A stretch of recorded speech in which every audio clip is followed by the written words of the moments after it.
फिर राहुल गांधी को न केवल संसद से बाहर निकालने की कोशिश हो रही है, बल्कि आजीवन चुनाव लड़ने से रोकने की कोशिश में बीजेपी लग गई है। दरअसल बीजेपी जानती है कि जब तक राहुल गांधी संसद में हैं और सियासत के मैदान में उनके सामने हैं, यानी बीजेपी के सामने हैं, उसके मंसूबे पूरे नहीं हो पाएंगे। चुनाव जीतकर और सत्ता में आकर भी मोदी राहुल के सामने लाचार दिख रहे हैं, क्योंकि राहुल गांधी बार बार बीजेपी का खेल उजागर कर रहे हैं। आज तो राहुल गांधी ने पत्रकारों को यहां साफ साफ कोड वर्ड का खेल बताकर उनकी क्लास ले ली। जरा इस वीडियो को देखिए। That's the code word for today. Is that the word that you people have been given for today? Let me go. Is that the code word? You should tell me the code word in advance. What was yesterday? What was the code word? Mike. तो राहुल गांधी ने बता दिया कि कल authentication code word था media के लिए और आज प्रिविलेज मोशन है यहां कोड वर्ड। दरअसल कल ही किरेन रिजिजू ने संसद के भीतर और बाहर कहा था कि हम राहुल गांधी के खिलाफ विशेषाधिकार हनन का प्रस्ताव लाएंगे, लेकिन आज उनकी लोकसभा सदस्यता खत्म करने का नोटिस ही दे दिया गया। हालांकि राहुल गांधी को ऐसे नोटिस की परवाह नहीं है। उन्होंने आज मीडिया को भी बता दिया कि उसे पूरी तरह से बीजेपी का पिट्ठू बनाकर रख दिया गया है और पिट्ठू बनकर आप काम कर रहे हैं तो ये सही नहीं है, उचित नहीं है। सुनिए जरा राहुल गांधी को।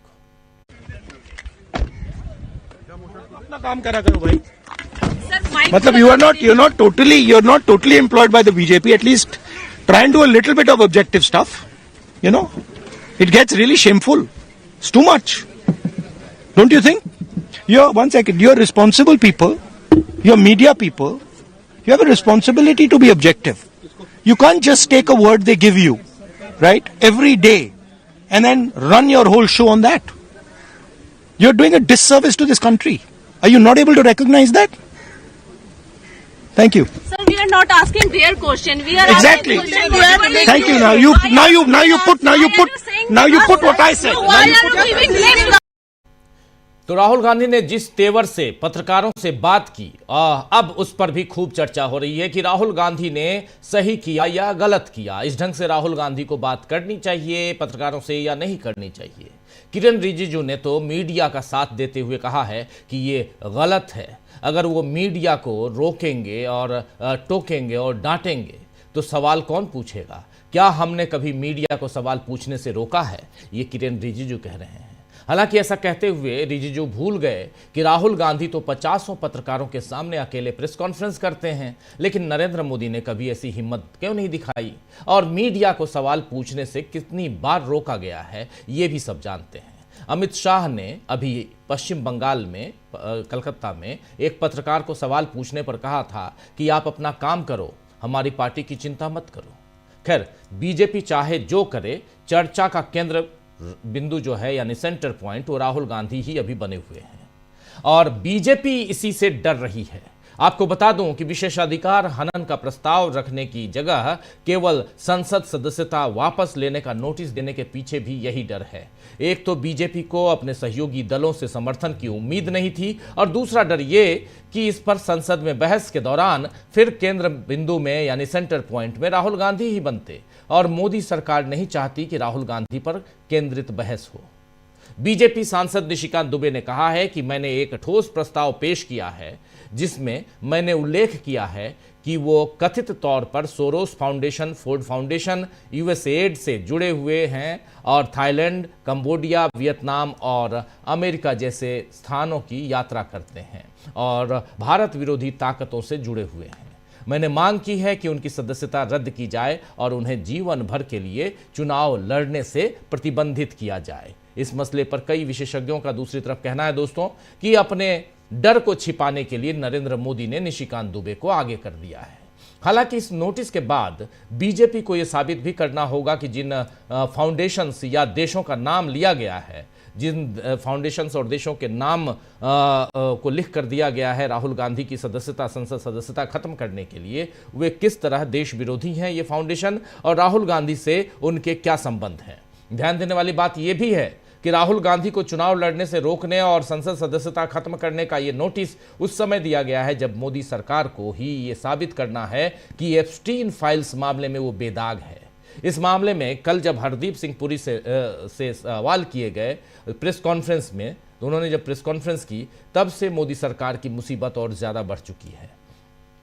कांग्रेस नेता पवन खेरा ने हरदीप सिंह पुरी को किस तरह घेरा है, ये जरा सुन लीजिए। विश्व में एक हड़कंप मचा हुआ है। एप्स्टीन फाइल्स की वजह से कई जगह इस्तीफे हो रहे हैं। भारत में जो नाम सामने आए हैं, मोदी जी का नाम एप्स्टीन फाइल्स में है, लेकिन जो मोदी जी के आसपास के लोग हैं उनका सैकड़ों बार है। अब हरदीप सिंह पुरी जो कैबिनेट के मिनिस्टर हैं, कल उन्होंने प्रेस वार्ता की, अनिल अंबानी का भी नाम है। हरदीप सिंह पुरी पर हम आज फोकस करते हैं। ये कहते हैं साहब प्रोफेशनल रिश्ते थे। साहब आप थे क्या 2014 में, जरा ये बता दीजिए कि आपके प्रोफेशनल रिश्ते थे एप्स्टीन से? एप्स्टीन किसके इशारे पर, किसके निर्देश पर रीड हॉफमैन जो कि लिंक्डइन के को फाउंडर हैं, उनकी भारत यात्रा प्लान कर रहा था और आप उस प्लानिंग को कार्यान्वित करने के लिए, व्यवस्थाएं बनाने के लिए आप उसकी मदद कर रहे थे। उनके एप्स्टीन के निर्देश पे हरदीप पुरी चल रहे थे। एप्स्टीन किसके निर्देशों पे चल रहा था हमें नहीं मालूम। क्या हरदीप पुरी एप्स्टीन और मोदी के बीच की कड़ी है? हमें नहीं मालूम, क्योंकि अभी सिर्फ 30 लाख फाइलें आई हैं सामने। 30 लाख अभी आनी बाकी हैं, हो सकता है उसमें वो जवाब मिल जाए। लेकिन रीड हॉफमैन की भारत यात्रा, भारत में उनके कार्यक्रम, उनमें से एक कार्यक्रम में नरेंद्र मोदी जी भी उपस्थित थे, ये सब हरदीप पुरी किस कैपेसिटी में कर रहे थे, किस हैसियत से कर रहे थे? हरदीप पुरी उस वक्त एक रिटायर्ड डिप्लोमैट थे। क्या भारत सरकार की एम्बेसी बंद हो चुकी थी? क्या राजदूत नहीं थे वहां? क्या सुषमा स्वराज जी मंत्री नहीं थी कि नरेंद्र मोदी को हरदीप सिंह पुरी की उपयोगिता मिली? उनको हरदीप पुरी मिले कि जो ये सारा कार्यक्रम करवाएंगे? क्या एप्स्टीन को भी भारतीय एम्बेसी नहीं हरदीप पुरी मिले? और नरेंद्र मोदी को क्या एप्स्टीन मिले रीड हॉफमैन को भारत लाने के लिए? हमें यह नहीं समझ में आ रहा कि एम्बेसी होते हुए, इतना अमला होते हुए, एक विदेश मंत्री होते हुए, विदेश मंत्रालय होते हुए, एप्स्टीन और हरदीप पुरी, यह लोग रीड हॉफमैन की विजिट प्लान कर रहे हैं, फाइनलाइज कर रहे हैं, क्रियान्वित कर रहे हैं। ये क्या हो रहा है? हरदीप पुरी कहते हैं साहब प्रोफेशनल रिश्ते थे, कॉफी पीने जा रहे हैं, उनके अपार्टमेंट में जा रहे हैं, मेल्स में किताबें डिस्कस हो रही हैं, परिवार डिस्कस हो रहे हैं। ये क्या हो रहा है? शौक डिस्कस हो रहे हैं, क्या हो रहा है ये? Hardeep Puri ji, what happens in New York does not stay in New York. You will have to resign.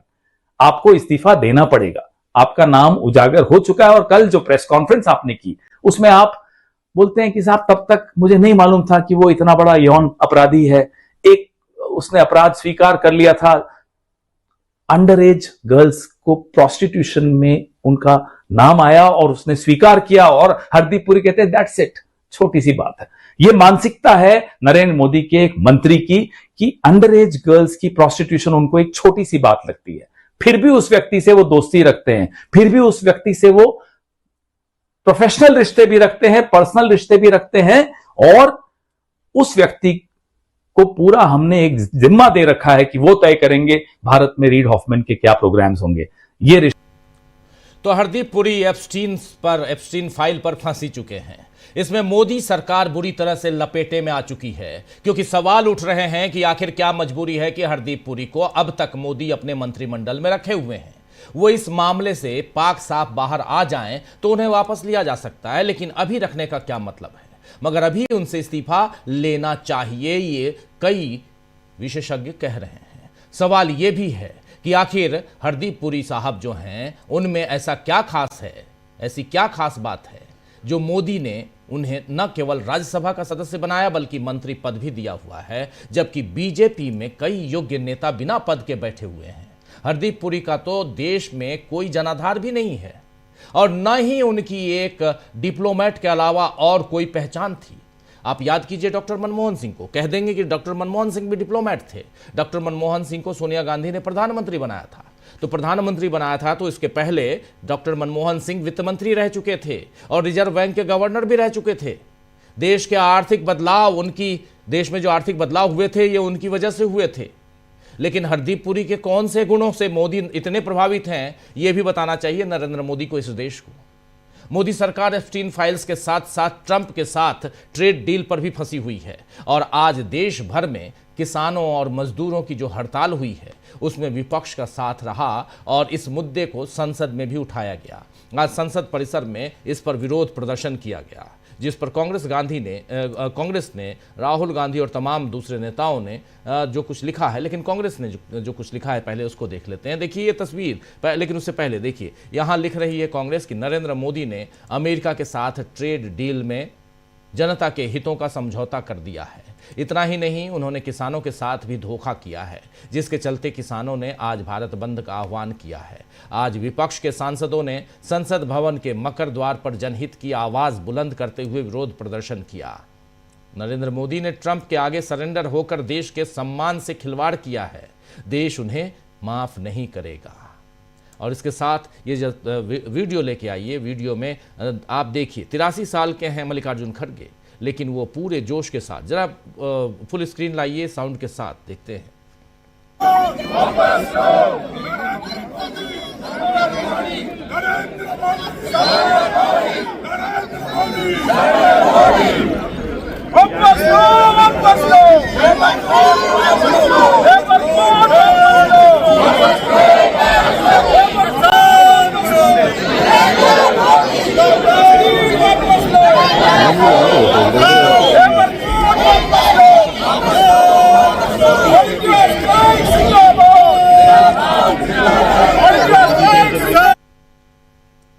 तो यहाँ वापस लो ट्रेड डील की बात हो रही है। तो आज बात करेंगे दोस्तों, चर्चा करेंगे न्यूज़ पॉइंट में कि देश को शर्मनाक स्थिति में पहुंचाने के लिए क्या नरेंद्र मोदी को जनता माफ करेगी।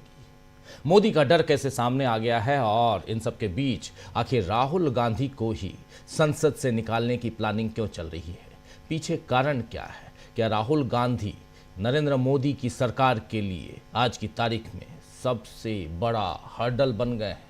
इनकी सरकार, राहुल गांधी जैसे ही सदन में आते हैं आखिर क्यों कांपने लगती है मोदी सरकार। इन सब की बात करेंगे। क्यों हरदीप सिंह पुरी को आनन फानन में कल प्रेस कॉन्फ्रेंस करनी पड़ी, सब की बात करते हैं। और अब राहुल गांधी के खिलाफ प्रिविलेज मोशन न लाकर उनको सीधे संसद से ही निकालने की तैयारी क्यों की जा रही है। चलिए मिलते हैं हमारे तमाम साथियों के साथ जो हमारे साथ इस वक्त जुड़े हुए हैं। देखिए इस वक्त 5 वरिष्ठ साथी जुड़े हुए हैं।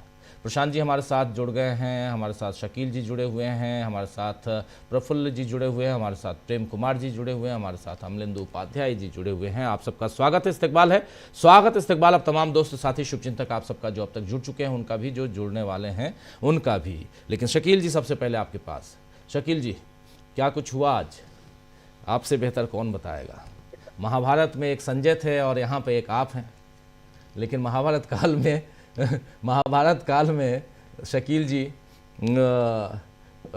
दूरदर्शन नहीं था, यहाँ दूरदर्शन है रहते हुए भी, यानी टेलीविज़न रहते हुए भी वहाँ से कैमरे हटा दिए जाते हैं। ओम बिरला साहब रहें ना रहें, तो इसलिए सदन के अंदर रहना ज़रूरी है और आप रहते हैं, तो आपसे बेहतर कौन बताएगा कि आखिर चल क्या रहा है। ज़रा बताइए कि अचानक अब राहुल गांधी को ही बाहर करने की प्लानिंग क्यों हो रही है। देखिए सब डर गए, सारी संवैधानिक संस्थाओं ने समर्पण कर दिया, मगर एक बंदा अकेला डटा हुआ है और यही सबसे बड़ी परेशानी का कारण है। राहुल जो है वो न तो थक रहे हैं न हट रहे हैं और रोज नई ऊर्जा के साथ, नई हिम्मत के साथ वो जो है मोदी सरकार को, प्रधानमंत्री मोदी को चैलेंज कर रहे हैं। अब जो एप्स्टीन फाइल का मुद्दा राहुल गांधी लाए हैं, उन्होंने एप्स्टीन फाइल का जिक्र किया है कल, तो अब उन्होंने दुबे जी को सामने किया है कि राहुल गांधी फलाने से जुड़े हुए हैं। एप्स्टीन फाइल से जुड़े होने को काउंटर करने के लिए राहुल को उन्होंने 10 फाउंडेशन से जोड़ दिया। वो आपने ठीक कहा कि क्या ये फाउंडेशन करती हैं, इनके खिलाफ कोई मामले हैं और क्या वास्तव में जुड़े हैं राहुल। आज जिस तरह से निशिकांत दुबे ने जिस भाषा में बड़ा हंगामा हुआ इसके ऊपर लोकसभा में कहा कि अर्बन नक्सल की तरह बिहेव करता है, ये शब्द थे। राहुल अर्बन नक्सल की तरह बिहेव करता है, तो अब वो उनका एक ही लक्ष्य है, अब एक ही पॉइंट पे वो सारा काम कर रहे हैं कि राहुल को राजनीति से ही खत्म कर दें। वो शब्द बोल रहे हैं कि राहुल को हम राजनीति से ही विदा करना चाहते हैं, राहुल को राजनीति में ही नहीं रहना चाहिए, राजनीति में रहने के योग्य नहीं है वो। राजीव जी, 1948 के बाद सरदार पटेल ने गुरु गोलवलकर के पत्रों के जवाब में यही बात लिखी थी कि आपके द्वारा देश में फैलाई गई नफरत के माहौल ने महात्मा गांधी की जान ले ली। राहुल गांधी के खिलाफ इस वक्त इतनी नफरत फैलाई जा रही है देश भर में, जिस भाषा का इस्तेमाल किया जा रहा है, जिस तरह उन पे आरोप लगाए जा रहे हैं कि राहुल एकमात्र टारगेट बन जाएं। आज राहुल ने मीडिया को बहुत अच्छी तरह डांटा। रोज का यह काम है कि वो राहुल से सारे वो सवाल पूछते हैं जो उनके बाद स्टूडियो से आए हुए होते हैं। इनमें जो ग्राउंड पे रिपोर्टर होते हैं उनकी उतनी गलती नहीं है, वो सब मजबूर हैं। पीछे से स्टूडियो उनको सवाल देता है और उन्हें जोर जोर से पूछना पड़ते हैं ताकि आवाज स्टूडियो तक चली जाए, वहां मालूम पड़ जाए कि हमने अपनी ड्यूटी ठीक तरीके से निभाई है। राहुल ने कहा कि आप देश को डिस्टर्ब कर रहे हैं, आपको मालूम है कि आप क्या कर रहे हैं, आपको शर्म नहीं आती। राहुल ने यह कहा कि आप उनके बीजेपी के एम्प्लॉय नहीं हैं। तो ये जो है, लेकिन मीडिया जो कर रहा है वो पहले भी कह चुके हैं हम कि सबसे बड़ा दोषी मीडिया है। बाकी बीजेपी कर रही है, एक राजनीतिक पार्टी के तौर पे कर रही है, लेकिन मीडिया जो है पूरी तरह जो है सामने आके राहुल का विरोध, कांग्रेस का कम करते हुए राहुल का विरोध, बेसिकली राहुल का विरोध जी। और इसके लिए दोषी बीजेपी तो करवाती है उनसे, उनका मैनेजमेंट तो करवाता ही है उनसे, लेकिन कांग्रेस के नेता भी कम दोषी नहीं है। वो भी इस मीडिया को पूरा बढ़ावा देते हैं, फुल। इससे अपने पर्सनल संबंध रखते हैं, राहुल के खिलाफ इनसे बैठ के सुनते हैं, खुद भी बोलते हैं राहुल के खिलाफ। हालांकि राहुल ने आज वो स्थिति पैदा कर ली है कि कांग्रेस के अंदर थोड़ा उनकी धमक हो गई है पार्टी के अंदर। देखिए, दो अलग अलग पहलू हैं बड़े मजेदार। एक, राहुल की धमक बीजेपी के ऊपर है कि बीजेपी में डर है, देश में उनका सम्मान है, लेकिन कांग्रेस के अंदर वो धमक राहुल को पैदा करना पड़ती है। कांग्रेस का भी एक बड़ा हिस्सा है जो नहीं चाहता, वो बड़ी समस्या है। यूपीए की हार का एक बड़ा कारण कांग्रेस के नेता ही रहे हैं, जो इस मीडिया को अपनी आज गोदी मीडिया हम कहने लगे, ये कांग्रेसी भी खिलाते थे गोद में बिठा के, और बीजेपी वाले तो इनसे डरा के काम करते हैं, कांग्रेस वाले तो इनको सुविधाएं भी देते थे। तो राहुल ने आज बड़ा अच्छी तरह इनको सुनाया, बड़ा जरूरी था। हालांकि इसका कोई असर पड़ने वाला नहीं है। राहुल के खिलाफ ही एक मोर्चा शुरू कर दिया है, बीजेपी ने भी कर दिया है कि राहुल ने ऐसे बोला वैसे बोला। अरे मोदी जी क्या क्या बोलते हैं मीडिया से, इंटरव्यू में बोलते हैं। वो तो ये तो सवाल थे, बाइट में सवाल हैं ये तो। अभी लोकसभा चुनाव में उन्होंने बोला, जो 5 एडिटर बैठे हुए थे एक मीडिया संगठन के, उसमें 5 एडिटरों से बात करते हुए कि क्या बात करते हो, किसकी बात करते हो।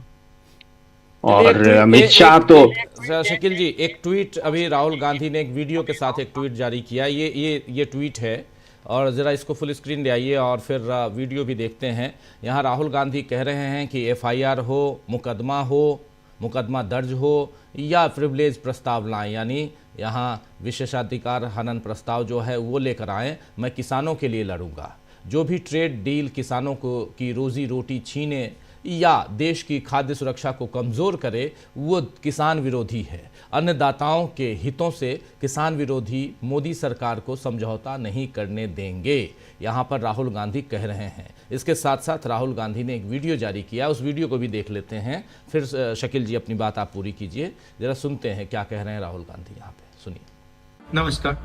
कल मैंने कहा कि जो किसान है वो हिंदुस्तान की नींव है, फाउंडेशन है, और फूड सिक्योरिटी के लिए कांग्रेस पार्टी और हिंदुस्तान लड़ी थी। नरेंद्र मोदी जी ने हमारी फूड सिक्योरिटी, हमारे किसानों को धोखा दिया है। यूएस के साथ डील करके उन्होंने कपास के किसानों को, सोया के किसानों को, सेब के किसानों को, फल के किसानों को बेच दिया है। हिंदुस्तान की कृषि मार्केट पर सालों से विदेश के लोग कब्जा मारने की कोशिश कर रहे हैं। नरेंद्र मोदी जी ने उनके लिए दरवाजा खोला है, ये सच्चाई है, वो भी जानते हैं, मैं भी जानता हूं। क्यों खोला है? क्योंकि उन पे गले पर चोट लगा रखा है। डोनाल्ड ट्रंप ने नरेंद्र मोदी की लगाम पकड़ी हुई है। मक्का, कपास, सोयाबीन और फल, ये शुरुआत है। नरेंद्र मोदी पूरी कृषि मार्केट के दरवाजे खोलेंगे अपने मित्रों के लिए, अदानी अंबानी जैसे लोगों के लिए, विदेशी ताकतों के लिए। भारत के किसान और पूरा देश जानता है कि नरेंद्र मोदी किसान विरोधी है। वो अपने मित्रों की मदद करता है। पहले भी वो काले कानून लाए थे, अब उन्होंने विदेशी ताकतों के लिए दरवाजा खोल दिया है। अमेरिका के जो किसान हैं उनके बड़े बड़े खेत होते हैं, हजारों एकड़ के खेत होते हैं, पूरा मैकेनाइज्ड है और उनको सरकार सब्सिडी देती है। आप जानते हो कि हमारे किसानों के खेत छोटे होते हैं, सही एमएसपी नहीं मिलती है और मैकेनाइजेशन का तो नाम ही नहीं है। नरेंद्र मोदी जी ने देश को बेच दिया है, किसानों को बेच दिया है। आप मेरे ऊपर केस डालो, गाली दो, जो भी आपको करना है करो, प्रिविलेज मोशन डालना है वो डाल दो, कोई फर्क नहीं पड़ता। मैंने पार्लियामेंट हाउस में सच्चाई बोली है। आपको सच्चाई अच्छी नहीं लगे वो दूसरी बात है, देश सच्चाई को समझता है। आप कुछ भी करना है कर लो, मैं किसानों के साथ खड़ा हूं, 1 इंच पीछे नहीं हटूंगा। कांग्रेस प्रेसिडेंट खारगे जी, मैं और पूरी कांग्रेस पार्टी, हमारे सब कार्यकर्ता किसानों के साथ खड़े हैं। ये अन्याय हम नहीं होने देंगे। धन्यवाद। तो सुन लिया, अभी इस वीडियो को इन्होंने जारी किया है शकील जी, और आज चूंकि किसानों मजदूरों की स्ट्राइक थी और उसमें यहाँ राहुल गांधी अपनी बात यहाँ एक पैगाम पहुँचाते हुए कि आप मेरे खिलाफ भले एफआईआर कर दीजिए, चाहे प्रिविलेज मोशन ले आइए, जो भी करना कर दीजिए, लेकिन मैं रुकने वाला नहीं हूँ, यहाँ साफ कह रहे हैं। पैगाम यही है राहुल गांधी का। कैसे देखा जाए इसको, एक और चुनौती के रूप में देखा जाए? राजीव जी, आज सुबह ही सुबह सबसे पहले राहुल ने किसानों और मजदूरों के साथ अपनी एकजुटता प्रदर्शित कर दी थी। सुबह ही उनका ट्वीट आ गया था। यह पहले से घोषणा थी कि 12 फरवरी को मजदूर और किसान भारत बंद का आयोजन कर रहे हैं।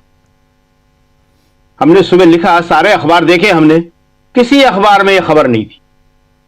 बीजेपी के भारत बंद की जो खबरें होती थी, अखबार उनको खुद प्रचारित करते थे, उन्हें फैलाते थे, और मजदूर किसान के भारत बंद की खबर कहीं नहीं। लेकिन राहुल ने सुबह बड़ा अच्छा काम किया। उन्होंने उस बंद की खबर दी, उनके साथ अपनी एकजुटता प्रदर्शित की, मजदूरों के और किसान के इशू लिखे और कहा कि मैं मजबूती से इनके साथ खड़ा हूं। और शाम को भी वो वही बात कर रहे हैं।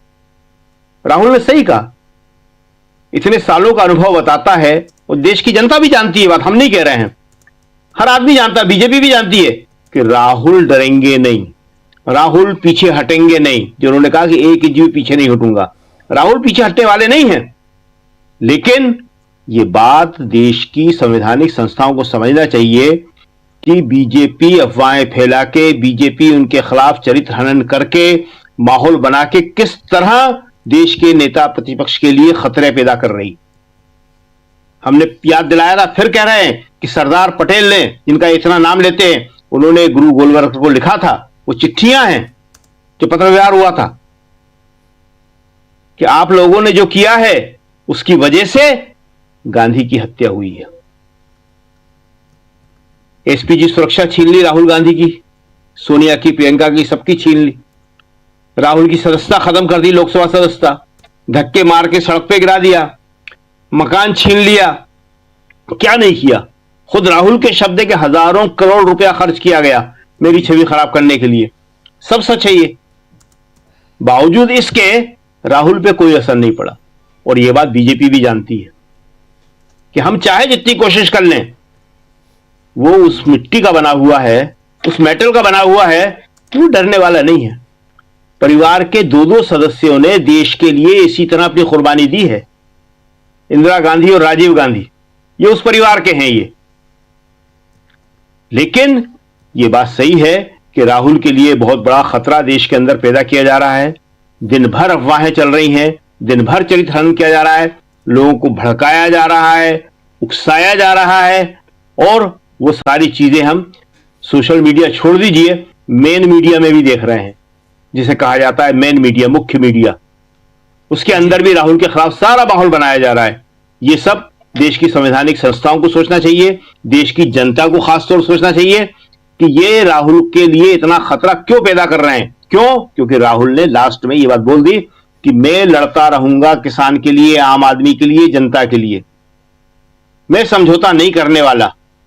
यही असली बात है कि राहुल जो है नरेंद्र मोदी की जन विरोधी नीतियों के खिलाफ लड़ रहे हैं, इसलिए वो उनकी आंखों में खटक रहे हैं। जी प्रेम कुमार जी, दो बातें यहाँ महत्वपूर्ण रूप से पिछले 2 दिनों से सामने आई है। पहली बात, राहुल गांधी ने कल लोकसभा में भाषण दिया। भाषण जो था वो बजट के ऊपर था। राहुल गांधी ने उसमें एप्स्टीन का मामला, अनिल अंबानी का मामला, अदानी का मामला, सारे मामले उठाकर हरदीप सिंह पुरी को घेरा, और हरदीप सिंह पुरी आनंद फानन में प्रेस कॉन्फ्रेंस कर बैठे। 42 मिनट की प्रेस कॉन्फ्रेंस में उन्होंने बहुत सारी बातें रखने की कोशिश की, लेकिन उसके बाद से देखिए परिस्थितियां कैसे बदलती हुई नज़र आ रही हैं। राहुल गांधी के ऊपर जो भी करना है वो, और निशिकांत दुबे आप अच्छी तरह से जानते हैं, जहां से वो हैं वो भी आप जानते हैं, और अब उनको निकालने की कोशिश संसद से। लेकिन पीछे क्या चल रहा है, तो पीछे के खेल को बताइए, चल क्या रहा है, ये सब हो क्यों? जी शुक्रिया राजीव जी। देखिए, आपने जहां से बात शुरू की कि राहुल गांधी ने बजट के दौरान बहुत सारी बातें की, लेकिन बजट के दौरान जो बहुत सारी बातें की, क्या वो बजट से संबंधित नहीं थी? इसी को समझ लेते हैं। बजट जो इस बार आया, आपने देखा कि किस तरह की निराशा थी। सत्ता पक्ष भी बचाव नहीं कर पा रहा था, क्योंकि सरकार को पता ही नहीं था कि बजट में हम करना क्या चाहते हैं। इधर ट्रेड डील हो रही है, उसका कुछ पता नहीं, और ट्रेड डील का असर तो बजट पर पड़ना ही है। तो बजट में ट्रेड डील के कारण कुछ निर्णय नहीं लिए जा सके, और भी दूसरे कारण थे। तो जो विदेशी दबाव है वो फैक्टर भी बजट में दिखा। तो राहुल गांधी ने उन परिस्थितियों को साफ किया कि बजट पर जब हम चर्चा कर रहे हैं तो बजट क्यों कॉम्प्रोमाइज्ड है, किसानों का हित क्यों कॉम्प्रोमाइज्ड है, और कहां से दबाव आ रहा है, और उसको ही उन्होंने समझाया। एक तो बात यह है। दूसरी बात है कि इसके जो कुछ चल रहा है उसके पीछे क्या है। आप अक्सर देखते होंगे, हम लोगों ने बहुत सारी फिल्में देखी हैं। क्या होता है कि जब कोई खलनायक किसी को अपने कब्जे में लेता है तो उसको उससे फिरौती भी लेता है, वसूली भी करता है, और बाद में उसको बख्शता भी नहीं है। ये हम लोग साफ साफ देखते हैं।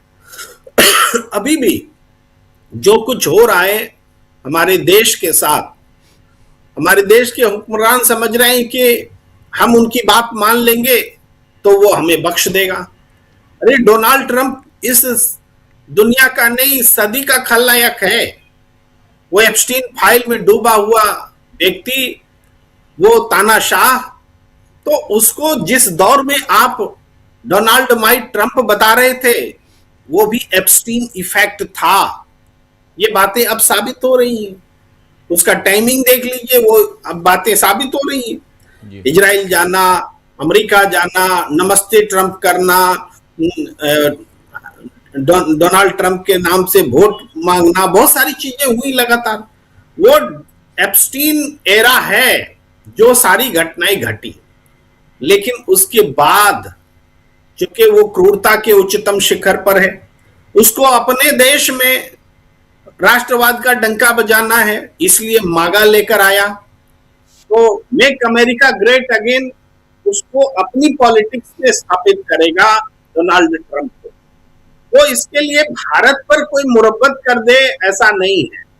वो भारत भले नरेंद्र मोदी वहां मेक इंडिया ग्रेट अगेन कर आए, लेकिन वो उस समय भी भारतीयों को जंजीरों में बांध करके भेजता है, हमें नीचा दिखाता है। हमें आए दिन सीज फायर के बाद से अब तो लगातार देख रहे हैं, किसी दिन डोनाल्ड ट्रंप चुप नहीं है जब नरेंद्र मोदी को और भारत को नीचा नहीं दिखाता हूं। तो ये जो चल रहा है ये यूं ही नहीं चल रहा है कि बहुत लोग बोलते हैं अरे डोनाल्ड ट्रंप तो रोज कुछ ना कुछ बोलता रहता है, वो अविश्वसनीय है।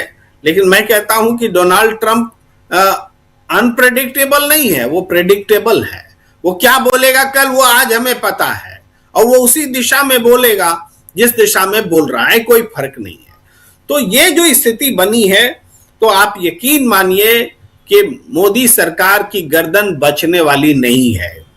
मोदी और उनकी टीम ने जो जो गलतियां की हैं एप्स्टीन के इर्द गिर्द, एप्स्टीन की दुनिया में जा करके या उसके साथ संपर्क रख के, क्योंकि आप बोलने में कोई गुरेज नहीं है, इस सरकार का संबंध तो है, स्थापित हो चुका है, जितने तथ्य आए उतने में ही स्थापित है।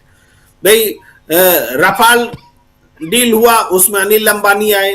अनिल उस समय की टाइमिंग देखिए, अनिल अंबानी उस समय वैसे ही एक्टिव थे, नरेंद्र मोदी वैसे ही जा रहे थे इजराइल, वो सारी बातें सामने आ रही हैं। तो जो इस राजनीति का बिटवीन द लाइंस ये है कि वो हिंदुस्तान में भी एक एक्सट्रीम लाइन पर नरेंद्र मोदी खड़े हैं कि अभी अगर हमने अपने आप को बचाने के लिए अधिकतम एक्सट्रीम लाइन नहीं चुना तो आगे मौका ही न मिले। और डोनाल्ड ट्रंप के लिए भी है कि वो भी एक्सट्रीम लाइन लेकर के राष्ट्रवाद को मजबूत करे, मागा करे और अपने देश की जनता को संतुष्ट करे कि वही अमेरिका को महान बना सकता है। इसलिए आपने सुना भी है अमेरिका की तरफ से अटॉर्नी जनरल बोल रही कि अमेरिका के विकास पर ध्यान देना चाहिए और एप्स्टीन पर ध्यान नहीं देना चाहिए। वही भाषा यहां भी आजमाने के लिए बोला जाएगा कि एप्स्टीन क्या करते हो, देश कैसे आगे बढ़ेगा वो सोचो। ये लाइन डोनाल्ड ट्रंप की भी है, ये लाइन यहां की भी है, लेकिन दोनों डर वाली लाइन है। अरे गिरना तो डोनाल्ड ट्रंप की सरकार को भी है और गिरना मोदी सरकार को भी है, और दोनों की काली करतूतें ये काम करवा कर छोड़ेंगी, क्योंकि जनता को अब बात सीधे सीधे समझ में आने लगी है। राहुल गांधी क्यों आंखों की किरकिरी बने हुए? क्योंकि राहुल गांधी उस चीज को समझ रहे हैं और उसी हिस्से से, उसी हिम्मत से वो उसका पर्दाफाश कर रहे हैं। वो जानते हैं कि एप्स्टीन पर बोलने का मतलब उनका जब सब कुछ चला जाएगा तो सब कुछ जाने से पहले वो भी हमारी जान ले सकता है। तो संसद की सदस्यता खत्म करना, कभी चुनाव न लड़ सके इसकी व्यवस्था करना, ये जो लड़ाई है ये तो राजनीतिक हत्या के लिए लड़ी जा रही लड़ाई है, जो राहुल गांधी पर के खिलाफ लड़ी जा रही है। सत्ता लड़ रहा है, लेकिन वो अपने आप को बचाने के लिए लड़ रहा है, ये सबसे बड़ी बात। और जनता को जिस दिन ये बात समझ में आ जाएगी कि ये एप्स्टीन से जुड़े हुए लोग, डोनाल्ड ट्रंप मोदी का गला दबा रहा है और मोदी राहुल गांधी का गला दबा रहा है, इसलिए कि एप्स्टीन फाइल में दोनों लोग जो डूबे हुए हैं, और राहुल गांधी डोनाल्ड ट्रंप की भी पोल खोल रहा है और राहुल गांधी नरेंद्र मोदी की भी पोल खोल रहा है। जब ये बात जनता को समझ में आ जाएगी तब फिर समझाने की जरूरत नहीं रहेगी कि गलत कौन है और सही कौन है, और वो सब कुछ ठीक हो जाएगा। बस यहीं पर लड़ाई है, राजनीति भी यहीं से बदलेगी, सत्ता परिवर्तन भी यहीं से होगा, चाहे अमेरिका में चाहे इंडिया में। जी जी जी, चाहे अमेरिका हो या इंडिया हो, बिल्कुल आप सही कह रहे हैं। जल्दी से आना चाहता हूं प्रशांत जी आपके पास। प्रशांत जी, बहुत कुछ यहाँ बदलते हुए हम देख रहे हैं, लेकिन एक चीज़ जो नहीं बदलते हुए हम देख रहे हैं वो है राहुल गांधी। एक इंसान बदल ही नहीं रहा, सब बदल गए। और कह रहे थे अभी शकील जी, संवैधानिक संस्थाएं सब बदल गईं, सब बदल रहे हैं, कोई अपने उसूलों पर टिका हुआ नज़र नहीं आता है आज के दौर में, लेकिन राहुल गांधी वहीं टिके हुए हैं। और अब तो कह रहे हैं वीडियो जारी करके कि दर्ज कर लीजिए हमारे ऊपर FIR, जो करना कर लीजिए। ज़रा समझना चाहता हूँ ये पूरे घटनाक्रम को। हरदीप पुरी साहब बुरी तरह फंसे हुए हैं। अभी एक ट्वीट देख रहा था मैं प्रशांत भूषण का, आप भी देखे होंगे। और प्रशांत भूषण ने हरदीप पुरी के लिए जिन शब्दों का इस्तेमाल किया है, मैं यहाँ इस्तेमाल नहीं करना चाहता हूँ, लेकिन इतना ज़रूर है कि हरदीप पुरी ऊपर से लेकर नीचे तक बुरी तरह फंसे हुए हैं और इंतज़ार है कि इस्तीफ़ा कब होगा। सवाल पूछे जा रहे हैं। लेकिन राहुल गांधी ने, कल आपने देखा, राहुल गांधी ने तुरंत कहा कि मैं ऑथेंटिकेट अभी करूंगा। किरण रिजिजू का रोल ज़रा समझना चाहता हूं आपके ज़रिए। बार बार नरेंद्र मोदी को किरण रिजिजू क्यों फंसा रहे हैं? मुझे तो यही लग रहा है कि बिल्कुल जो एक कहा जाता है ना कि नहीं अब फंसा देना है, वो हालत हो गई है मोदी जी के लिए। उनके ही दोस्त ना रहा, कल को यही गाना गाएंगे वो, यही लगता है। देखिए राजीव जी, जो हमको राजनीति सामने दिख रही है, उसके पीछे की जरा हम लोग मंतव्य समझते हैं कि क्या है, चल क्या रहा है। दो तीन बातें बड़ी महत्वपूर्ण है। तो राहुल गांधी का भाषण, हरदीप पुरी जिनका जिक्र आपने किया, निशिकांत दुबे, किरण रिजिजू। लेकिन उसके पहले जरा एक बात मैं कह दूं कि 54 सीटें थी कांग्रेस पार्टी की जब राहुल गांधी की सदस्यता खत्म की थी। चुनाव हुए वो 100 हो गई। एक बार फिर आजमा लें इस बात को जी। तो ये पर्दे के पीछे चलता क्या है, होता कुछ है, उसका उद्देश्य क्या है, इसको भी हमको समझना होगा। दूसरी बात कि नरेंद्र मोदी बहुत ही कमजोर विकेट पे इस वक्त खेल रहे हैं। आप देखिए, जरा बीजेपी की राजनीति को समझिए, बीजेपी और एनडीए की राजनीति को समझिए। एनडीए में कौन बड़े नेता हैं जी? नीतीश कुमार, मोदी के अलावा चंद्रबाबू नायडू, दूसरे और तमाम जो सहयोगी दल हैं। बीजेपी के अंदर बड़े कद्दावर नेता हैं, बड़े बड़े। लेकिन सामने कौन आ रहा है? हरदीप पुरी, जो लोकसभा का चुनाव हार चुके हैं, बहुत ही कमजोर विकेट पे हैं। कभी भी आपने कहा कि कुर्सी जा सकती है, और अभी तो मामले चल रहे हैं, अभी और कागज आएंगे सामने।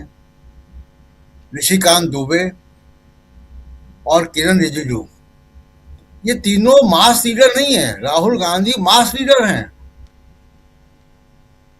आप देखिए ना कि नरेंद्र मोदी के किनको लगाया है राहुल गांधी के लिए, या कौन लोग आ पा रहे हैं सामने। बड़े नेता क्यों नहीं सामने आ रहे हैं? और अब जरा बात करते हैं कि हरदीप पुरी साहब ने तो खुद ही एडमिट कर दिया। उनकी जो प्रेस कॉन्फ्रेंस थी, उसने तो मोदी जी के ऊपर और सवाल खड़े कर दिए, अपने ऊपर भी किए और साथ में मोदी को भी उन्होंने लपेट दिया, जिनके बारे में अभी बहुत ही लिमिटेड जानकारी एप्स्टीन फाइल के माध्यम से आई है। लेकिन उन्होंने बड़े ऑन रिकॉर्ड तमाम बातें बोल दी, प्रोफेशनल संबंध बोल दिए कि प्रोफेशनल कारणों से मिल रहे थे। कौन से प्रोफेशनल कारण से भाई? 2008 में वो खुद बता रहे हैं कि 2008 में वो कन्विक्ट हो गया था, फिर आप उससे क्यों मिल रहे हैं? ऐसे कौन से प्रोफेशनल कारण थे जिससे आप मिल रहे हैं उससे? तो हरदीप पुरी ने अपनी स्थिति बहुत ही खराब कर ली है, और अब वो सरकार की लायबिलिटी है। कोई और सरकार होती तब तक उनकी कुर्सी जा चुकी होती। अब देखना यह है कि कब जाती है, और नहीं जाती है तो सवाल लगातार, मोदी के लिए सवाल लगातार बड़े होते जाएंगे जब तक हरदीप पुरी यहां इस मंत्रालय में रहेंगे। अब देखिए, जो बात समझने वाली है वो ये कि देखिए, बीजेपी एनडीए की, मोदी जी की सरकार सिर्फ 22 एमपी की मेजॉरिटी पे है। एप्स्टीन फाइल, अमेरिका के साथ डील और चाइना को लेकर जो उचित समझो वो करो, ये तीन ऐसे मामले हैं जो इस देश की राजनीति को में भूचाल लाया हुआ जिन्होंने। और ये इंडिया गठबंधन में जरूर ये विचार हो रहा होगा, खासकर कांग्रेस पार्टी में, इंडिया गठबंधन में, कि 2029 तक का इंतजार क्यों करें? क्या चंद्रबाबू नायडू को चुनाव नहीं लड़ना आगे? क्या वो बीजेपी के साथ वो खुद भी डूबना पसंद करेंगे? क्या नीतीश कुमार को चुनाव नहीं लड़ना है आगे? क्या तमाम और पार्टियों को चुनाव नहीं लड़ना है आगे?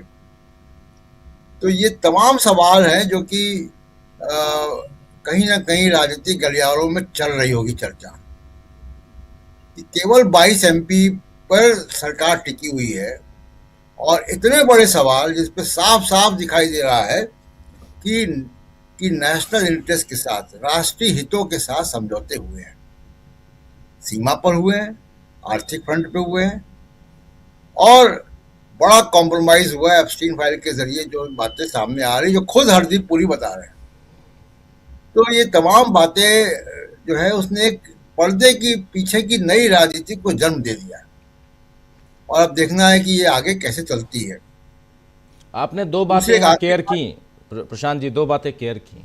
हरदीप पुरी ने अपनी प्रेस कॉन्फ्रेंस में दो महिलाओं का जिक्र किया, दो अलग अलग पार्टियों की महिला, एक कांग्रेस पार्टी से सुप्रिया श्रीनेत के बारे में उनका नाम नहीं आता और जिस ढंग से उन्होंने उनको डिस्क्राइब किया, और दूसरा महुआ मोइत्रा।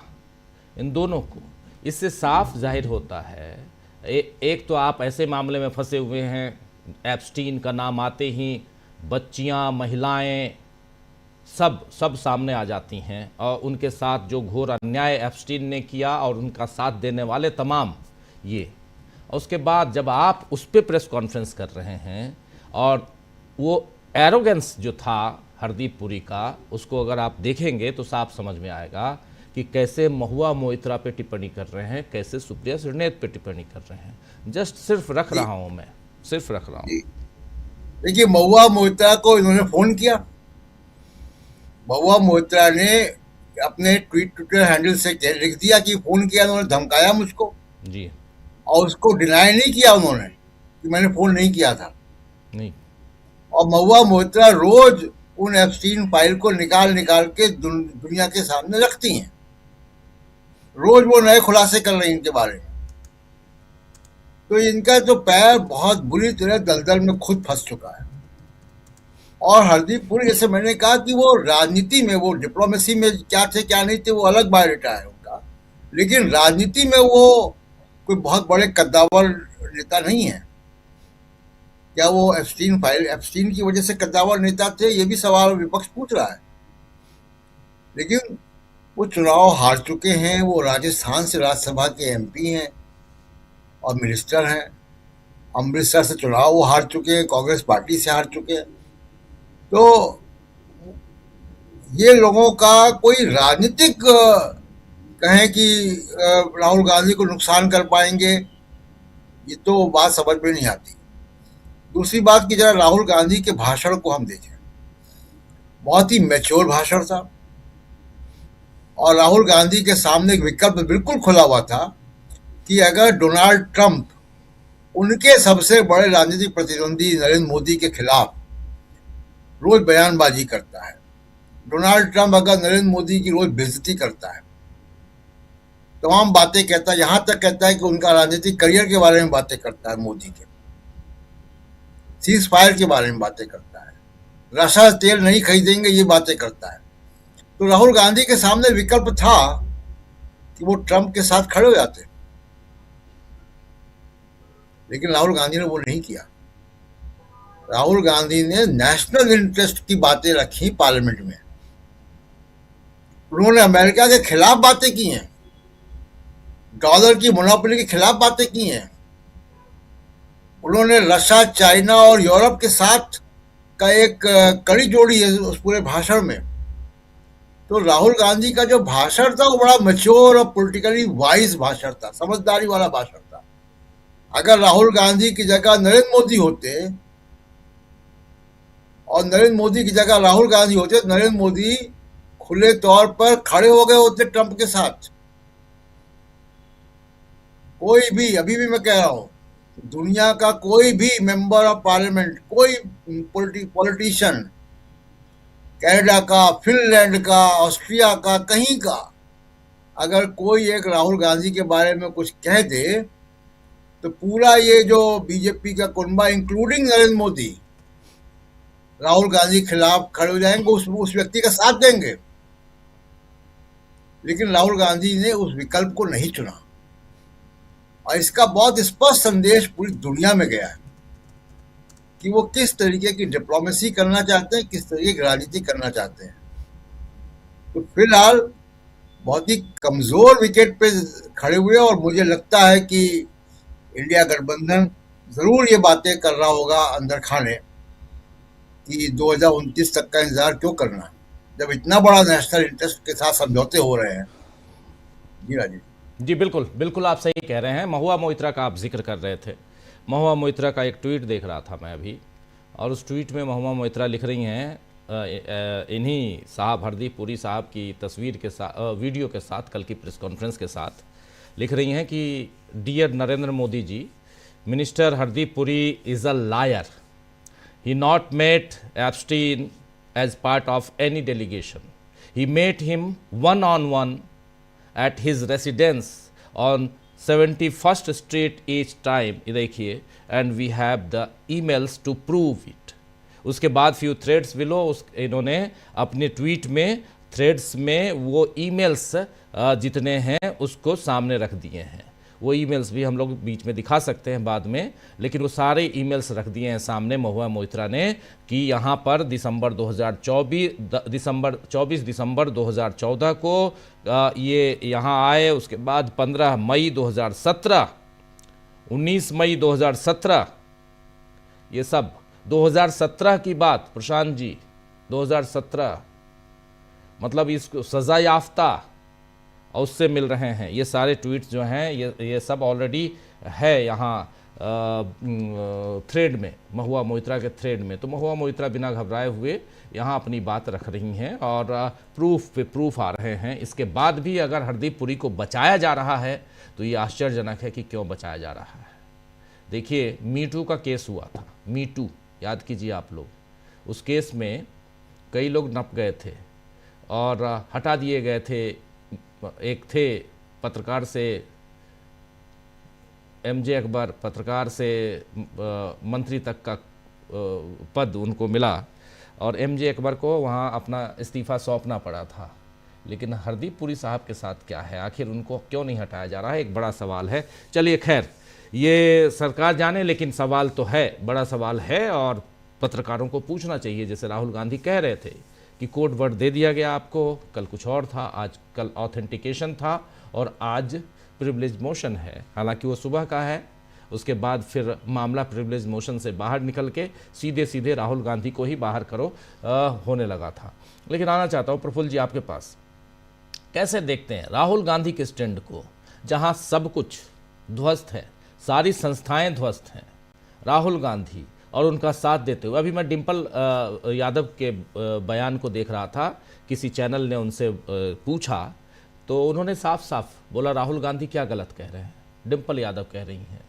तो इंडिया गठबंधन यहाँ एकजुट कैसे है वो दिख रहा है और इन सब के बीच राहुल गांधी अपने अंदाज में अपने हिसाब से अपनी बातें रख रहे हैं। हालांकि कल आखिरी दिन है संसद के इस बजट सत्र के इस सेशन का, यानी फर्स्ट पड़ाव जो है वो कल है। इसके बाद फिर 9 मार्च से सेकेंड पड़ाव आएगा और उसमें एक अविश्वास प्रस्ताव दिया गया है ओम बिरला के खिलाफ भी, उस पर भी चर्चा होनी है। ओम बिरला के खिलाफ अभी तो बात हो ही नहीं रही, यहाँ राहुल को ही हटाने की बात होने लगी। तो इसलिए ये पूरा, इसके पीछे हम लोग बहुत सारी बातें जो है रिपीट कर रहे हैं, लेकिन मैं आप लोगों से भी कहूँगा तो थोड़ा सा हम लोग, चूँकि सब पत्रकार हैं, विश्लेषक हैं, चीज़ों को बहुत गहराई से समझने की कोशिश करते हैं, थोड़ा आप लोग भी अंदर डीपली क्या कुछ हो सकता है। जैसे प्रशांत जी कह रहे हैं कि ये जो 22 हैं, 22 नहीं प्रशांत जी, 240 इनके पास है, 32 और एक्स्ट्रा सांसद, जिनके दम पे ये लोग अभी नरेंद्र मोदी सत्ता पर काबिज हैं। 240 प्लस 32 यानी 272। तो 272 ये जो 32 सांसदों वाली पार्टियां हैं, चाहे वो चंद्रबाबू नायडू हों, चाहे नीतीश कुमार हों, चाहे शिंदे और बाकी लोग हों, ये लोग इनको माफ़ी चाहूँगा, क्या इनको फिर से सरकार में चुनाव में नहीं जाना है और अभी लंबा सफ़र तय करना है। आप जिस नाव पे बैठे हैं वो नाव अभी बीच में नहीं गई है, आप किनारे से तैर के निकल सकते हैं, इसलिए आप निकल लीजिए, ज़्यादा अच्छा होगा। सही कह रहे थे प्रशांत जी, शायद वो लोग भी यही सोच रहे होंगे। प्रफुल्ल जी आपकी बात। नहीं, सभी को नमस्कार। देखिए कि इनके जितने भी सर मोशन थे, प्रिविलेज मोशन, सब्सटेंटिव मोशन, ये सब लूज कर रहे हैं। अब जाहिर है कि मैं मोशन के साथ लूज विशेषण नहीं लगाना चाहता हूं, लेकिन सरकार को डिहाइड्रेशन हो गया है। सरकार के भीतर पानी की कमी हो गई है, और रहीम कबीर ने कहा था कि पानी रखिए, बिन पानी सब सून। तब बिना पानी की सरकार चल रही है। और जाहिर है कि मैं आईसीयू जैसे टर्म का इस्तेमाल तो नहीं करूंगा। ये क्यों इस्तीफा नहीं दे रहे हैं? क्योंकि सब एक दूसरे का मुंह देख रहे हैं। सामूहिक इस्तीफा देंगे और खोजे नहीं मिलेगा। देखिए भीतर में चल क्या रहा है। कुछ किए कुछ नहीं बनता है। ये चाहते तो हैं कि राहुल गांधी को न्यूट्रलाइज कर दें, लेकिन इनकी हवा में इनके हाथ लहराते तो हैं मगर आगे बढ़ते नहीं हैं। और जिस हिम्मत के साथ राहुल गांधी और जिस जज्बे के साथ अपनी बात रख रहे हैं, कांग्रेस जैसी पार्टी को अपने साथ खड़ा करना कोई बहुत आसान काम राहुल गांधी के लिए नहीं था। अब पूरी कांग्रेस पार्टी उनके साथ धीरे धीरे लाइन अप हो रही है, और बल्कि अधिकतर तरीके से लाइन अप हो चुकी है। विपक्ष भी इस बात को समझ रहा है कि अगर भारतीय जनता पार्टी से, उसके आतंकी रवैये से अगर बचना है तो कांग्रेस के इसका साथ देना है और राहुल गांधी के नेतृत्व को स्वीकार करना है। इसीलिए देखिए कि थोड़ी बहुत सुगबुगाहट हुई थी अविश्वास प्रस्ताव के मामले में। आपने ध्यान दिया होगा कि तृणमूल कांग्रेस ने अपनी कुछ बातें कही थी। स्वाभाविक उनको राजनीति को करते हैं तो उनको हक है। अखिलेश जी ने वहाँ पे, अभिषेक बनर्जी ने वहाँ पर कहा था, प्रेस को बाइट दिया था, लेकिन वे ये नहीं कह पाए कि इस मोशन के वो खिलाफ जाएंगे। यानी कि जो प्रिविलेज नहीं, इनको जो हटाने का मौसम, ये रिमूवल नोटिस जो है हमारे लोकसभा अध्यक्ष को, तो रिमूवल नोटिस के खिलाफ नहीं जाएंगे। इनका तो उस ढंग से शायद अविश्वास प्रस्ताव होता नहीं है, क्योंकि विश्वास मत वगैरह इनके साथ इनका या तो होता समर्थन होता है, सपोर्ट, या रिमूवल होता है। तो रिमूव किए जाएंगे तो उस पर साथ हैं। अब सवाल यह है कि क्या ये ट्रेड डील जो अमेरिका कर रहा है ये संभव होगा? अगर थोड़ा सा डीप जाए, राहुल गांधी कर क्या रहे हैं? राहुल गांधी को जब ये लोग बोलते हैं कि भारत विरोधी शक्तियों के साथ हाथ मिला रहे हैं, तो इसका रहस्य क्या है? इसको कैसे डिकोड करें? मैं ये समझता हूं कि पूरी दुनिया दो भागों में बटी हुई है। एक अमेरिका, अभी बोर्ड ऑफ पीस को भी देख लीजिए, सारे महत्वपूर्ण देश उसमें शामिल नहीं हुए हैं। एक और तो अमेरिका की दादागिरी, दूसरी तरफ जो विश्व अभी तक दुनिया के लोग चल रहे थे उसमें, अगर साफ साफ कहूं तो अति दक्षिणपंथी रुझान जिनमें था। LWE एक बहुत पॉपुलर टर्म है, आप छत्तीसगढ़ से जानते हैं। LWE डिस्ट्रिक्ट्स होते हैं, मतलब लेफ्ट विंग एक्सट्रीमिस्ट। और RWE का नया कंसेप्ट आ गया है, राइट विंग एक्सट्रीमिस्ट जोन है, इलाके हैं, राइट विंग एक्सट्रीमिस्ट। तो पूरी दुनिया में जो राइट विंग है और लेफ्ट विंग है, उसमें एक तरह की बातें चल रही है, एक तरह का वो संघात चल रहा है, जोर आजमाइश चल रही है। अभी इस जोर आजमाइश में अभी ठीक है कि राइट विंग आगे हैं, लेकिन पूरी दुनिया को और उसके कॉरपोरेट्स भी समझ रहे हैं कि अगर हमें जिंदा रहना है तो वो बड़े बड़े ग्रंथ, उनको एडम स्मिथ से लेकर के तमाम लोगों को नाम क्या लिया जाए, इन लोग जॉन लॉक और तमाम जो लोग इस पर दार्शनिक उनके रहे विचार करते रहे, वो सभी का यही संदेश है कि या तो कोई एग्जिस्ट या नो एग्जिस्ट। आपको या तो साथ रहना है या नहीं रहना है। और ये सभी देश एक दूसरे के अधीनस्थ होकर के रहना चाहते हैं, कोई एग्जिस्ट नहीं चाहते हैं। आज फिर राहुल गांधी जिस चीज को जिलाने की कोशिश कर रहे हैं, वो डॉक्टर मनमोहन सिंह का जो लुक ईस्ट पॉलिसी जो उनका था, वो ईस्ट लुक पॉलिसी वो, और जो डॉक्टर इनका इंद्र कुमार गुजराल का जो डॉक्ट्रिन था, इंद्र कुमार गुजराल का जो विदेशी डॉक्ट्रिन था, जिससे बहुत सारे सिद्धांत निकले, नेवर फर्स्ट और जो है सो अपने बड़े भाई की भूमिका, इसको कहीं ना कहीं भारतीय जनता पार्टी ने खो दिया। और रीजनल, कल राहुल गांधी ने कहा था, रीजनल स्टेबिलिटी की बात उन्होंने कही थी, राजनीतिक अस्थिरता की बात भी संसद में कही थी, और साथ ही साथ एनर्जी के वेपनाइजेशन की बात भी कही थी, फाइनेंस के भी वेपनाइजेशन की बात कही थी।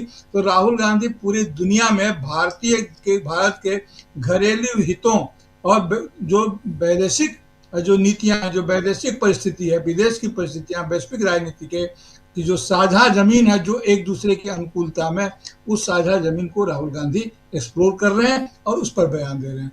पुतिन ने अगर कह दिया, रूस ने अगर कह दिया है कि भारत की जनता भारत और रूस के मैत्री को के महत्व को समझती है या उसको बचाएगी, इसका मतलब सीधा सा ये है कि यहाँ का नेतृत्व नहीं बल्कि जनता पर वहाँ भरोसा आ रहा है। हालांकि प्रकारांतर से व्याख्या ये हो सकती है कि अमेरिका के साथ हमारे संबंध ने भारत के लोगों को इस स्थिति में पहुंचा दिया है कि हर कोई हमारी संप्रभुता को, सोवरेनिटी को एक हल्की सी टच देकर या हिट करके चला जाता है। भारत के सरकार को बीच से हटा करके सीधे जनता से बात करना भी हमारी सोवरेनिटी के लिए खतरनाक है। तो राहुल गांधी ने जब कहा कि उन्होंने देश को बेच दिया है, मैं किसान के हितों को ये नहीं होने दूंगा, और वो तैयार हो गए, जैसा कि आपने भी कहा, वो तैयार हो गए। उन्होंने कहा, बड़े जोरदार से कहा मैं ऑथेंटिकेट करता हूँ। लेकिन चेयर को बात समझ में आ गई कि राहुल गांधी जो भी बोलेंगे उससे डरो, वैसा उनको मत करने दो। अगर वो कहते हैं ऑथेंटिकेट करूंगा तो उसे डर गया, और राहुल गांधी कहते नहीं ऑथेंटिकेट नहीं कर सकता हूं तो बोलता हाँ करो। तो उन्होंने कहा, क्योंकि वो जानते थे कि अगर ऑथेंटिकेट करेंगे तो हम इसको एक्सपंज नहीं कर पाएंगे और जाहिर है कि प्रक्रिया लंबी चलेगी, तो ये पूरी प्रक्रिया रिकॉर्ड में रह जाएगी। यही बात है उनका भी, जो जो सदस्यता समाप्त करने के मोशन की बात, जो सब्सटेंटिव मोशन की बात कर रहे हैं, वो भी लूज कर गया। तो क्यों लूज कर गया? क्योंकि फिर लग रहा है वही कि हटा तो पाएंगे नहीं, और हटा नहीं पाएंगे तो जाहिर है कि यही प्रक्रिया में रह जाएगा। प्रिविलेज मोशन हट गया तो वो पता नहीं टिकेगा नहीं टिकेगा, ये तो अलग बात है। लेकिन भारत के साथ, भारत के लिए भरोसे की एक ही बात है कि राहुल गांधी जैसा नेता डट कर किसानों को कह रहा है, मजदूरों को कह रहा है, हम आपके हितों को नहीं हाथ में देंगे। एक और 5 सेकंड में यह कह दूं कि राहुल गांधी ने बहुत बारीकी से कहा है, किसानों के हित की बात नहीं है, पूरे देश के हित की बात है, आम लोगों के हित की बात है। अगर कृषि उत्पाद पर समझौता होता है तो तमाम उपभोक्ताओं का हित इससे सत्वहीन होगा, कंप्रोमाइज्ड होगा। तो राहुल गांधी चीजों को समझ रहे हैं। एक भरोसे की बात है, स्थिति बहुत तेजी से घूम रही है, 2-4 दिन में और परिवर्तन होगा जब नए सत्र में देखते हैं कि क्या होता है। जी प्रफुल्ल जी, एक रिक्वेस्ट है कि आपका जो माइक सिस्टम है ना वो ठीक नहीं है, क्योंकि आवाज़ काफ़ी उसमें ठीक से नहीं आती है आवाज़, और उस कारण काफ़ी तकलीफ होती है हमारे तमाम साथियों को सुनने में भी। मुझे भी बहुत ध्यान से सुनना पड़ता है, और मैं पिछले दिनों लगातार देख रहा हूँ। अपनी टीम से भी बोलूँगा कि आपको आगे ध्यान दिला दें, लेकिन आप सबसे रिक्वेस्ट यही है कि कई कोशिश ये करें कि माइक वाला सिस्टम जो है वो ठीक रहे, ताकि आवाज़ क्लियर हो। बहुत इंपॉर्टेंट बातें आप लोग बोलते हैं और वो सही ढंग से ना पहुँचे तो फिर वो ठीक नहीं है। लेकिन अमलेंदु जी, आपके पास ज़रा, और बहुत कुछ हम लोग बात कर रहे हैं, और उसमें सबसे बड़ी बात राहुल गांधी पे घूम फिर के बात आ जाती है, और बात यही कि एक आदमी अदानी का नाम लेता है तो संसद से बाहर करवा दिया जाता है, वो आदमी फिर आता है, वो कुछ नरवणे की किताब की बात कर रहा है तो उस पर भी बोलने उनको नहीं दिया जाता।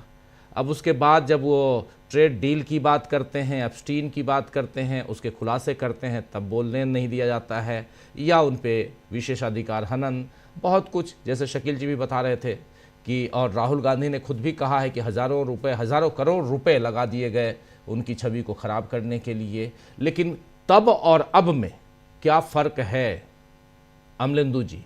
फ़र्क वही है जो तब था, यानी राहुल गांधी को उस समय क्या क्या साबित करने और किस ढंग से। आज भी कहते हैं कि रूल रेगुलेशन राहुल गांधी को आता नहीं है, संसद से बाहर कर दो। आज भी जिस ढंग से अर्बन नक्सल और तमाम बातें कही गई हैं इनकी निशिकांत दुबे की तरफ से, जो लगातार हमलावर हैं, आपने देख लिया, निशिकांत दुबे को भी सुन लिया आपने, और आपने गिरिराज सिंह को भी देखा जो पूर्व प्रधानमंत्री की तस्वीरें, AI तस्वीरें लेके चले आए।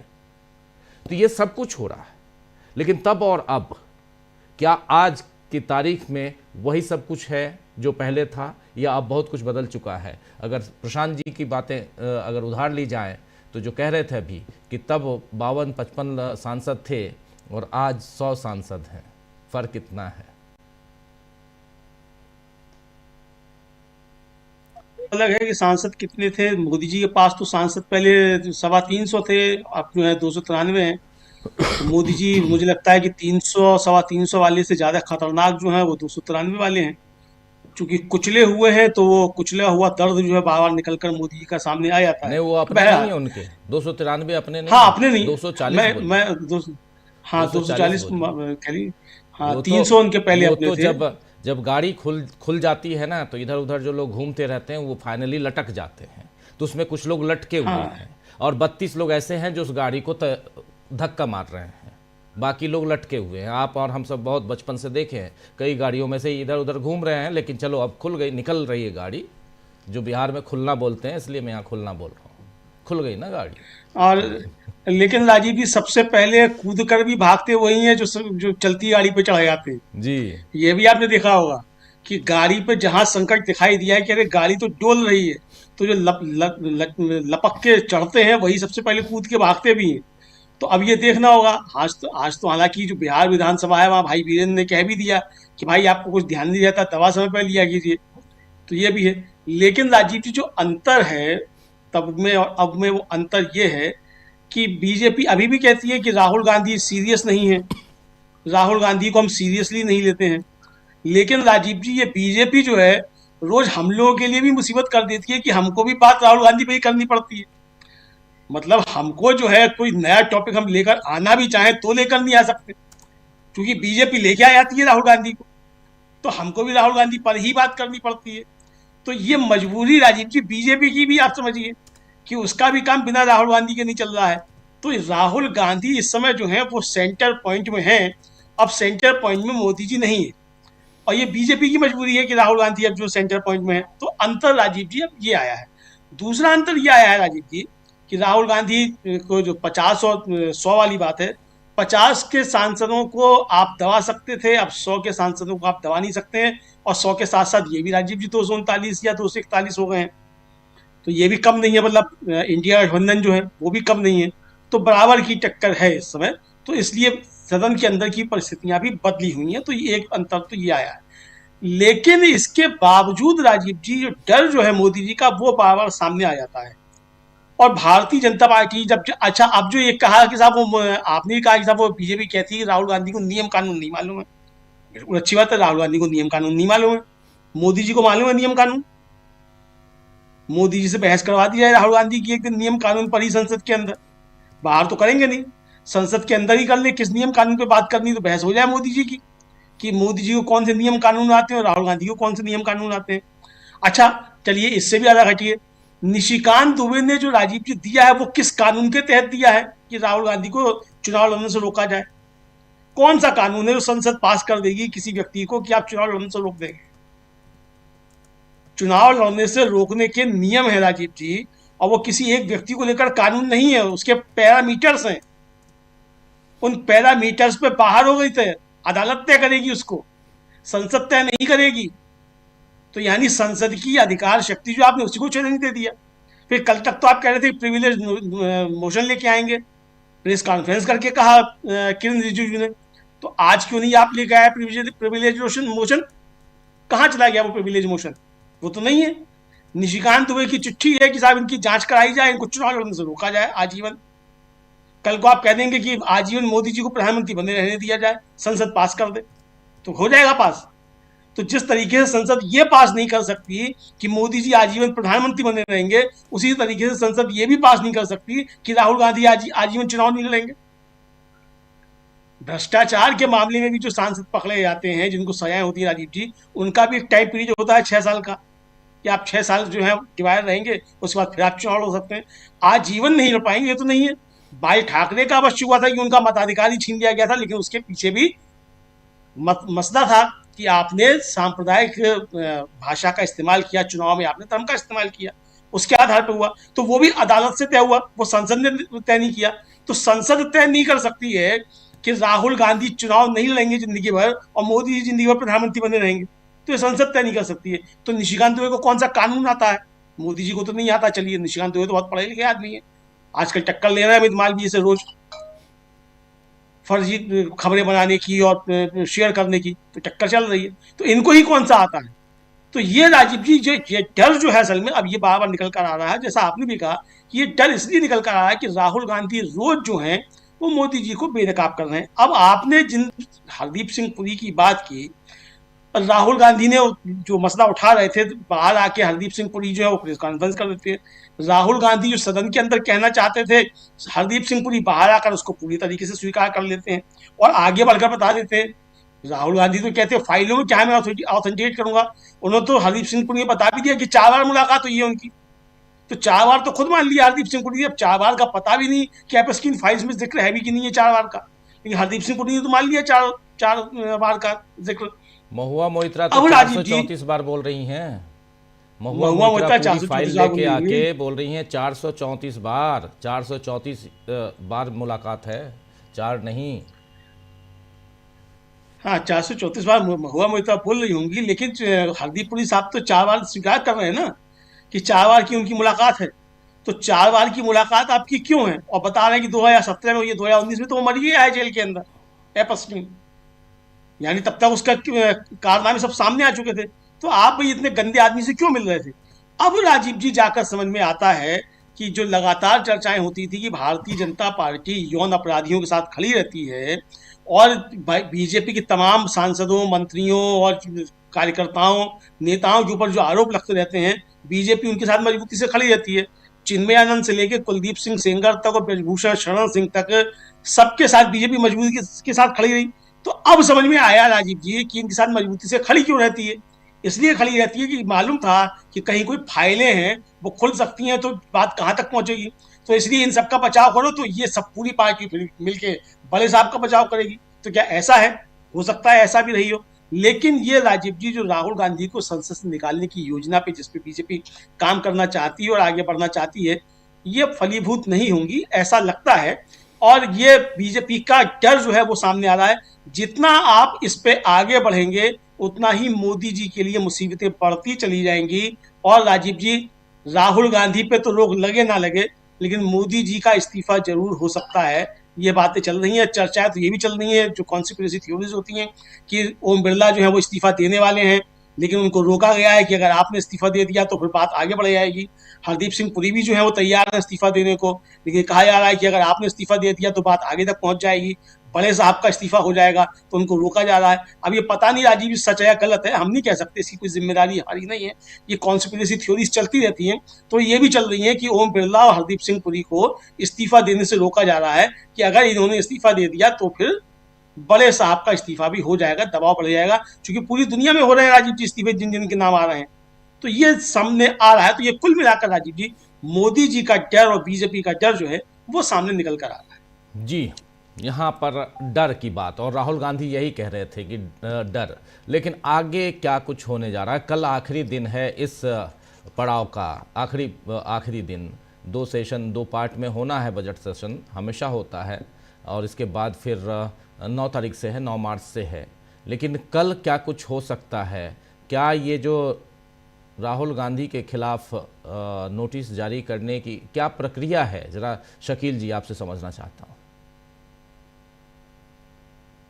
देखिए, बीजेपी अपनी तरफ से पूरी कोशिश कर रही है कि राहुल को जितना बदनाम कर सकते हैं उतना बदनाम करें हम। आज निशिकांत दुबे ने कहा क्या है, कितना बड़ा आरोप लगाया है। उन्होंने कहा कि ये भारत को तोड़ रहे हैं। ये एफआईआर करो ना, राहुल गांधी भारत को तोड़ रहे हैं, टुकड़े टुकड़े करना चाहते हैं, ये शब्द है निशिकांत दुबे के। तो भारत को तोड़ना, टुकड़े टुकड़े करना, अगर देश का नेता प्रतिपक्ष ऐसा कर रहा है तो अभी तक तो आपको एफआईआर कर देना चाहिए थी उनके खिलाफ। तो ये जो है कोई भी कोशिश उठा के नहीं रखेंगे। ये कल भी करेंगे, कल दोनों सदनों में करेंगे ये, और इसके जरिए इनका उद्देश्य जो है वो यही है कि अपने भक्तों को, गोदी मीडिया को, आम लोगों को भड़काना, उन्हें ज्यादा से ज्यादा उकसाना। देखिए, ये जो कहा जा रहा है कि राहुल गांधी को कुछ आता नहीं है, राहुल गांधी ऐसे हैं, राहुल गांधी वैसे हैं, ये तो इन्होंने इंदिरा गांधी के लिए भी कहा था। इंदिरा गांधी के लिए कौन से शब्दों का इस्तेमाल नहीं किया था इन्होंने जब इंदिरा गांधी प्रधानमंत्री बनी थी? गूंगी गुड़िया कहा था विपक्ष ने। उसी इंदिरा गांधी ने पाकिस्तान के 2 टुकड़े कर दिए थे। नेहरू के लिए तो ये आज तक कह रहे हैं, 60 साल से ज्यादा हो गए नेहरू को गुजरे हुए। 1964 में नेहरू नहीं रहे थे, आज 2026 चल रहा है, 61 साल। लेकिन अभी तक वो नेहरू के खिलाफ यही बातें कर रहे हैं कि नेहरू ने ऐसा किया, नेहरू ने वैसा किया, नेहरू ये करते थे। तो राहुल गांधी को ये हर तरह से बदनाम करेंगे। लेकिन हम जो कह रहे हैं कि ये देश की जनता को समझना पड़ेगा कि राहुल ही हैं जो उनकी आवाज उठा रहे हैं। आज देश में कहीं कोई भी संवैधानिक संस्था जो है लड़ने की स्थिति में नहीं है, न्याय करने की स्थिति में नहीं है, बोलने की स्थिति में नहीं है। और विपक्ष में जो एकजुटता दिखती है, हम जो इंडिया गठबंधन की बात करते हैं, उसकी जो धुरी है वो भी राहुल गांधी है। राहुल गांधी की हिम्मत से ही सबको हिम्मत मिलती है कि ये बंदा जो है ये डरता नहीं है, इसके चेहरे पे कहीं भय नाम की चीज दिखती नहीं है, सामने खड़े